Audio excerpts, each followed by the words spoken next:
ചതിച്ചല്ലോ എൻ്റെ ഉറങ്ങൂട്ടം മുത്തപ്പ എന്നായിരിക്കും പലർക്കും ഫിസിക്സ് ക്വസ്റ്റ്യൻ പേപ്പർ കണ്ട സമയത്തുള്ള ഒരു അവസ്ഥ. കാരണം ക്വസ്റ്റ്യൻ പേപ്പർ കണ്ടപ്പോൾ ചില ആൾക്കാർക്ക് എന്തൊക്കെയോ ഒരു ഫീലിംഗ് ആവുന്നത്. കാരണം ക്വസ്റ്റ്യൻ പേപ്പർ വായിച്ചു നോക്കുമ്പോൾ ഇത് വലിയ കുഴപ്പമില്ലാത്ത ക്വസ്റ്റ്യൻസ് ആണല്ലോ, വലിയ ടഫ് ചോദ്യങ്ങളൊന്നും അല്ലല്ലോ എന്ന് തോന്നുകയും, എന്നാൽ ക്വസ്റ്റ്യൻസ് ഓരോന്ന് എഴുതി തുടങ്ങുമ്പോൾ ഇത് എഴുതാൻ പറ്റുന്നില്ല അല്ലേ, അറിയുന്ന ചോദ്യങ്ങൾ കൂളോംസ് ലോ പോലും എഴുതാൻ പറ്റാത്ത ലെവലിലൊക്കെ ചില ആൾക്കാർ ഫേസ് ചെയ്തിട്ടുണ്ട്. അല്ലെങ്കിൽ 1 ആംപിയർ എന്താണെന്നൊക്കെ ചോദിച്ചിട്ടുണ്ട്. അപ്പം ഒരുപാട് നമ്മൾ എക്സ്പെക്ട് ചെയ്യും. നമ്മളെ മനസ്സിലുള്ള ഫിസിക്സിന് ഒരു പരിവേഷം ഉണ്ട് അല്ലേ. എന്താണ് ഫിസിക്സ് എക്സാം നമ്മുടെ മനസ്സിലൊക്കെ ഉണ്ട്. അതായത് ഒരുപാട് ഡെറിവേഷൻസും ഒരുപാട് ന്യൂമറിക്കൽസും എനിക്ക് കട്ടിയായുള്ള ചില ചോദ്യങ്ങളൊക്കെ ഉള്ളൊരു ഫിസിക്സ് ഉണ്ട്. എന്തായാലും അങ്ങനെയുള്ളൊരു ഫിസിക്സ് അല്ല ഈ വർഷത്തെ ക്രിസ്മസ് എക്സാമിൻ്റെ +2 പേപ്പർ.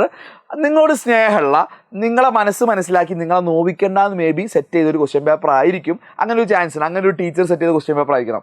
കാരണം നിങ്ങൾ നോക്കിക്കേ, നിങ്ങളുടെ സ്കൂളിൽ ഈ ചാപ്റ്റേഴ്സിൻ്റെ ഒക്കെ യൂണിറ്റ് എക്സാം നടക്കുമ്പം അതിൻ്റെ ഒക്കെ ഒരു ഈസി ചോദ്യം ഉണ്ടാവില്ലേ, 1 മാർക്ക് 2 മാർക്കിൻ്റെ അങ്ങനത്തെ ക്വസ്റ്റ്യൻസ് എല്ലാം കൂടി ഇങ്ങനെ ഓരോ ചാപ്റ്ററിൽ ഇങ്ങനെ കുത്തി നിറച്ച പോലെ എനിക്ക് തോന്നി. അതാണ് എനിക്ക് തോന്നിയത്. അതായത് ക്വസ്റ്റ്യൻസ് ഒരു നിലവാരമില്ലായ്മ എന്നൊന്നും ഞാൻ പറയുന്നില്ല, പക്ഷെ നമ്മൾ കണ്ട് ശീലിച്ച, ഞാനും നിങ്ങളും നിങ്ങളുടെ ടീച്ചേഴ്സും എല്ലാവരും എക്സ്പെക്റ്റ് ചെയ്യുന്ന ഒരു ഫിസിക്സ് എക്സാമും അതിൻ്റെ പാറ്റേണും അതിൻ്റെ ചരിത്രവും ഒക്കെ മാറ്റിമറിക്കപ്പെട്ടിട്ടുണ്ട്. അപ്പോൾ ഇത് മേ ബി ഒരു പാറ്റേൺ ചേഞ്ചിൻ്റെ ഭാഗമാവാനും ചാൻസ് ഉണ്ട്, അറിയില്ല. അപ്പോൾ ഇത് ഞാൻ ഇരുന്ന് ക്വസ്റ്റ്യൻ പേപ്പർ ഒന്ന് അനലൈസ് ചെയ്ത് നോക്കി. അപ്പോൾ അനലൈസ് ചെയ്ത് നോക്കിയപ്പോൾ എനിക്ക് മനസ്സിലായ ചില കാര്യങ്ങൾ ഞാൻ ഷെയർ ചെയ്ത് തരാം. അപ്പം ഡെറിവേഷൻസ് പറഞ്ഞാൽ നമ്മളെല്ലാവരും എക്സ്പെക്റ്റേഷനിൽ ഫിസിക്സിൻ്റെ ചരിത്രത്തിൽ നിന്ന് നോക്കിക്കഴിഞ്ഞാൽ ഒരു 60 മാർക്ക് എക്സാമിൽ ഓപ്ഷൻ ക്വസ്റ്റ്യൻസ് അടക്കം നോക്കുകയാണെങ്കിൽ 30 മാർക്കോ അതിനേക്കാൾ കൂടുതലൊക്കെ ഡെറിവേഷൻസ് വന്ന ചരിത്രമൊക്കെ ഉണ്ട്. അല്ലെങ്കിൽ പോട്ടെ, ഒരു 20-30 മാർക്കൊക്കെ വരും. 40 മുതൽ 60% വരെ ഡെറിവേഷൻസ് വന്ന ഫിസിക്സ് എക്സാംസ് ഉണ്ട്.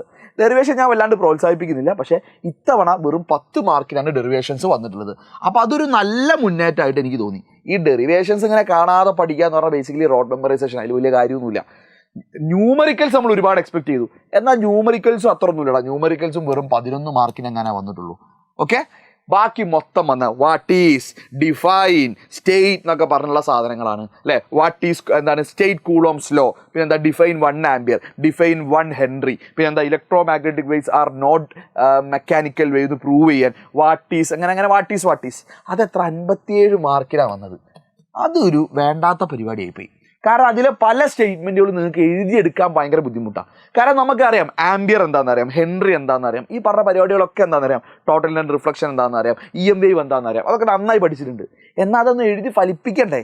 ആ ഫലിപ്പിക്കുന്നത് നിങ്ങൾക്ക് മേ ബി അത്ര പറ്റണം എന്നില്ല. കാരണം അത്രയും ചോദ്യങ്ങൾ വന്നു, ആൻഡ് അതിൻ്റെയൊക്കെ ചിലത് എഴുതി നിങ്ങൾ ശീലിച്ചിട്ടുണ്ടാവില്ല. ഫോർ ഒരു എക്സാമ്പിളായിട്ട് 1 ആംബിയർ എന്താണെന്നും ആംബിയർ എന്തിൻ്റെ യൂണിറ്റ് ആണെന്നും അത് എവിടെ ഉപയോഗിക്കുന്നതൊക്കെ നമുക്കറിയാം. എന്നാൽ 1 ആംബിയർ എന്താണെന്നുള്ള സാധനമൊക്കെ പ്രോപ്പർ അതൊരു ഡെഫിനിഷൻ എഴുതി വാങ്ങി അതിൻ്റെ മാർക്ക് വാങ്ങിയെടുക്കുക എന്ന് പറഞ്ഞാൽ കുറച്ചൊരു ബുദ്ധിമുട്ടുള്ള കാര്യമാണ്. അപ്പോൾ അതിന് നിങ്ങൾക്ക് ഒരു പ്രശ്നം ഫേസ് ചെയ്തിട്ടുണ്ടാവും.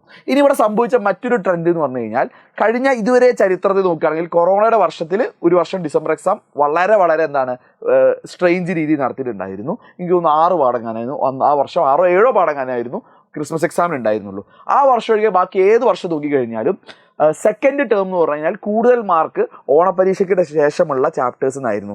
ഈവൻ ദോ ഓണപരീക്ഷ ഒഫീഷ്യലായി ഇല്ലായിരുന്നെങ്കിലും കഴിഞ്ഞ വർഷം നോക്കിക്കഴിഞ്ഞാൽ, അതിന് മുമ്പ് വർഷങ്ങളൊക്കെ നോക്കിക്കഴിഞ്ഞാൽ ഒഫീഷ്യലായി ഒഫീഷ്യലായി നടക്കാഞ്ഞാൽ പോലും ക്രിസ്മസ് എക്സാമിൽ, അതായത് ലാസ്റ്റിലേക്കുള്ള ചാപ്റ്റേഴ്സിനാണ് കൂടുതൽ മാർക്ക് വന്നത്. ആദ്യത്തെ ചാപ്റ്റേഴ്സിന് കുറച്ച് മാർക്ക് വെയിറ്റേജ് കുറവായിരുന്നു. എന്നാൽ ഈ വർഷം എന്ത് സംഭവിച്ചു വെച്ചാൽ എല്ലാ ചാപ്റ്റേഴ്സിനും വെയിറ്റേജ് വന്നു. അതായത് നമ്മുടെ പബ്ലിക് എക്സാമിൻ്റെ വെയിറ്റേജ് ഇല്ലേ, ആ പബ്ലിക് എക്സാമിൻ്റെ വെയിറ്റേജ് വെച്ചിട്ടാണ് എനിക്ക് തോന്നുന്നു ഇയാൾ ക്വസ്റ്റ്യൻ പേപ്പർ സെറ്റ് ചെയ്തിട്ടുള്ളതാണ് ഞാൻ മനസ്സിലാക്കുന്നത്. അതിൽ തെറ്റൊന്നുമില്ല, ഇതിലിപ്പോൾ പ്രശ്നങ്ങളൊന്നുമില്ല.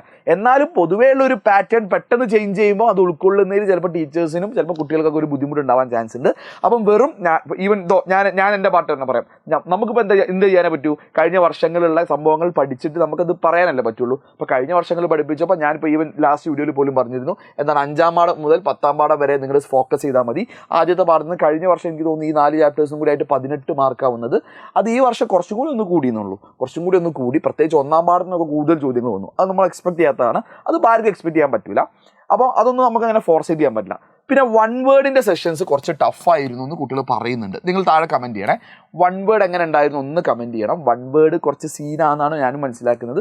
കാരണം ചില ചോദ്യങ്ങളൊന്നും എല്ലാവർക്കും എഴുതാൻ പറ്റിയിട്ടില്ല. പിന്നെ അവിടെ ഓപ്ഷൻ ക്വസ്റ്റ്യൻസ് ഇല്ല, എല്ലാ ചോദ്യം എഴുതും വേണം. അപ്പോൾ ആ മാർക്ക് നഷ്ടപ്പെടാനും ചാൻസ് ഉണ്ട്. അപ്പോൾ ഓവറോൾ ഫിസിക്സ് എക്സാം എന്ന് പറഞ്ഞു കഴിഞ്ഞാൽ ഞാൻ പറയുന്നു 10ൽ എത്ര മാർക്ക് കൊടുക്കുന്ന പരിപാടിയൊന്നുമല്ല. സ്റ്റിൽ ഞാൻ പറയുന്നു എന്തൊക്കെയോ എവിടെയൊക്കെയോ ചെറിയൊരു പ്രശ്നങ്ങളുണ്ട്. അതിൽ എൻ്റെ ഒരു സൈഡും കൂടി ഞാൻ പറഞ്ഞുതരാം, നിങ്ങളെ നല്ലതിനും കൂടിയാണ്. കാരണം കഴിഞ്ഞ വർഷം സംഭവിച്ച സംഭവം എന്ന് പറഞ്ഞാൽ ഡിസംബർ എക്സാമൊക്കെ ഏതാണ്ട് ഇങ്ങനെയൊക്കെ പോയി. എനിക്ക് തോന്നുന്നു ഫിസിക്സ് എക്സാം കുറച്ച് ടഫായിരുന്നു. +1ൻ്റെ കേസ്, നിങ്ങളുടെ കേസ് +2ൻ്റെ കേസിൽ വലിയ കുഴപ്പമില്ലാതെ പോയി. എന്നിട്ട് പബ്ലിക് എക്സാം ആയപ്പോൾ അതൊന്ന് ട്വിസ്റ്റ് ചെയ്തു, കെമിസ്ട്രി ഒക്കെ ഒന്ന് ട്വിസ്റ്റ് ചെയ്തു, കംപ്ലീറ്റ്ലി ട്വിസ്റ്റ് ചെയ്തു. പുതിയൊരു പാറ്റേൺ, കൂടുതൽ ന്യൂമറിക്കൽ, കൂടുതൽ ഈ റിയാക്ഷൻ ബേസ്ഡ് ഒക്കെ ആയിട്ട് വന്നു. കംപ്ലീറ്റ്ലി പുതിയ പാറ്റേൺ പെട്ടെന്ന് പബ്ലിക് എക്സാമിന് കൊണ്ടുവന്നു. അപ്പോൾ അന്നേ എല്ലാവരും പറഞ്ഞ വിമർശനമാണ് എന്താണ് ഇത് പെട്ടെന്ന് വന്ന് ചേഞ്ച്. അപ്പോൾ അവർ പറയുന്നത് നിങ്ങളെ നല്ലതിനാണ്. അതായത് നിങ്ങൾ കോമ്പറ്റീവ് എക്സാം പോകുമ്പോൾ, നിങ്ങൾ നീറ്റ്, JEE, CUT ഒക്കെ എഴുതുമ്പോൾ നിങ്ങൾക്ക് ഉപകാരപ്പെടുന്ന രീതിയിലാണ് ഞങ്ങൾ പുതിയ പാറ്റേൺ സെറ്റ് ചെയ്യുന്നതൊക്കെ വലിയ വീരവാദം പറഞ്ഞിരുന്നു. നിങ്ങൾക്ക് ഇത് കണ്ടിട്ട് തോന്നിയോ എന്തെങ്കിലും ഉപകാരപ്പെടുന്നത്? ന്യൂമറിക്കൽസ് കൂട്ടിക്കഴിഞ്ഞാൽ ഓക്കെ, ന്യൂമറിക്കൽസ് കൂട്ടാൻ ഞാനും ആഗ്രഹിക്കുന്ന ആളാണ്.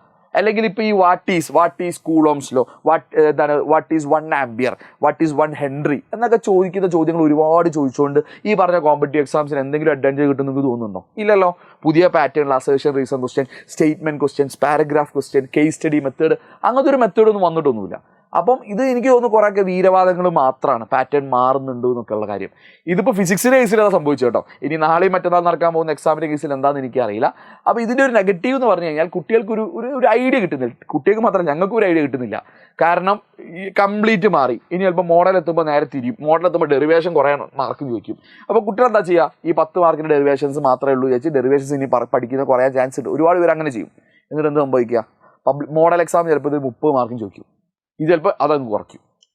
സംഭവിക്കാം. പബ്ലിക് എക്സാമിന് ചിലപ്പോൾ ന്യൂമറിക്കൽ ഇപ്പോൾ 30 മാർക്കിനൊക്കെ ചോദിച്ചാലോ, നമുക്ക് പറയാൻ പറ്റില്ല. അപ്പോൾ ഒരു ഐഡിയ കിട്ടുന്നില്ല. അപ്പോൾ ഒരു പ്രോപ്പർ ഒരു ട്രെയിനിങ് കിട്ടുന്ന രീതിയിൽ സിസ്റ്റമാറ്റിക് ആയിട്ട് ആ ചേഞ്ച് ഇംപ്ലിമെൻ്റ് ചെയ്യാൻ നല്ല കാര്യമാണ്. പിന്നെ ഇത്രയും തിയറി സ്റ്റേറ്റ്മെൻറ്റ് ചോദിക്കേണ്ട കാര്യമില്ല. അത് എവിടെ കൂട്ടണം എന്നാണ് എൻ്റെ അഭിപ്രായം. ന്യൂമറിക്കലിൽ കൂട്ടണം. ഡെറിവേഷൻ കൂട്ടണം ഞാൻ അഭിപ്രായപ്പെടുന്നില്ല. ന്യൂമറിക്കൽ കൂട്ടുന്നത് നിങ്ങൾക്ക് ഇഷ്ടമില്ല എന്നറിയാം. സ്റ്റിൽ നിങ്ങൾക്ക് ഉപകാരപ്പെടുന്ന ഒരു സംഭവമാണ്. അപ്പോൾ ഓവറോൾ ഫിസിക്സിൻ്റെ കേസ് ഞാൻ മനസ്സിലാക്കുന്നത് ഒരു നിങ്ങളോ ബുദ്ധിമുട്ടിക്കേണ്ടെന്ന് പറഞ്ഞ് സെറ്റ് ചെയ്ത ക്വസ്റ്റ്യൻ പേപ്പർ ആണെങ്കിലും ഇതൊരു ലോങ് ടേമിൽ ഈ ഒരു പ്ലാൻ അത്ര നല്ലതല്ല എന്ന് എനിക്ക് തോന്നുന്നു. ഈ ഒരു പാറ്റേൺ ഫിസിക്സ് കേസിൽ ചെറിയൊരു ചേഞ്ച് ഇനി നെക്സ്റ്റ് എക്സാമിൽ ഉണ്ടായിക്കോട്ടെ ഞാൻ പ്രതീക്ഷിക്കുകയാണ്. ഞാൻ പറഞ്ഞത് പോസിറ്റീവ് അർത്ഥത്തിലാണ്. അത് ആ രീതിയിൽ നിങ്ങൾ മനസ്സിലാക്കുന്നത് വിചാരിക്കുന്നു. അപ്പോൾ തുടർന്നുള്ള എക്സാംസ് നിങ്ങൾ നന്നായിട്ട് പഠിക്കുക. ഇതിൽ നെഗറ്റീവ് പഠിക്കേണ്ട കാര്യമൊന്നുമില്ല. നമുക്ക് കിട്ടുന്ന മാർക്ക് നമുക്ക് കിട്ടി. ഇനി കിട്ടാൻ സാധിക്കാത്ത മാർക്കുകൾ പോട്ടെ, നമുക്ക് നെക്സ്റ്റ് എക്സാം പിടിക്കാം. അപ്പോൾ പോസിറ്റീവായിട്ടിരിക്കുക. C U.